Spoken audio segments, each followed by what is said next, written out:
Whether or not there is a God is completely irrelevant. It has absolutely nothing to do with us.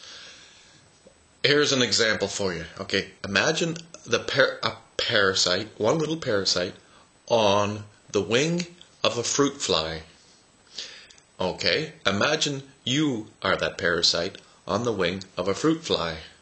Now, try to imagine how much you matter to me. Assuming that I'm God for the fruit fly. Okay? Have you got it? How likely would it be that I even know that there is a parasite on the wing of a fruit fly? Or even that the fruit fly is there? I mean, with the plants all outside, I don't see any fruit flies. And so, the point... Oh, wait a second. I forgot the point. Oh, God only knows what I had to think. The point is worship. How does worship relate? If God made the universe, how does our worshipping of Him relate at all to reality? Come. The parasite on the wing of a fruit fly worshipping me doesn't change anything. So he's wasting his time. He could rather spend his time enjoying his time on the wing of a fruit fly. And maybe he could find another parasite and they could have some fun together. Maybe they could plan a murder or start a religion. But what I'm coming to is that it is completely and utterly necessary to interpret the Bible, because the Bible is not true. True in the sense of the word that there is no fault in it. It contradicts itself. And if you read the thing, and it starts out by saying, God created the earth in 6 days, and then He created a full-grown man, and a day later He ripped out a rib and gave him a woman because he was bored.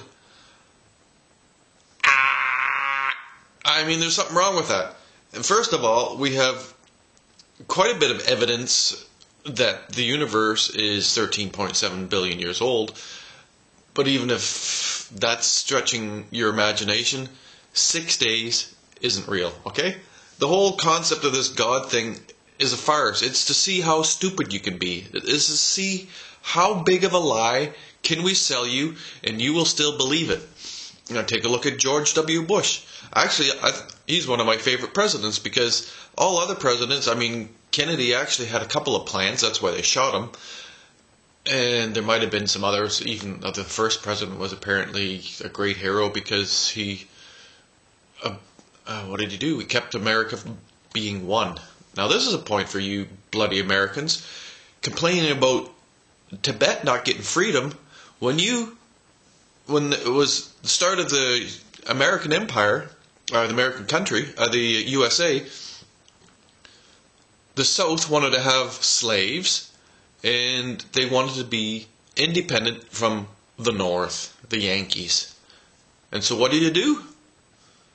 You had a big long war about it, so you could stay one country.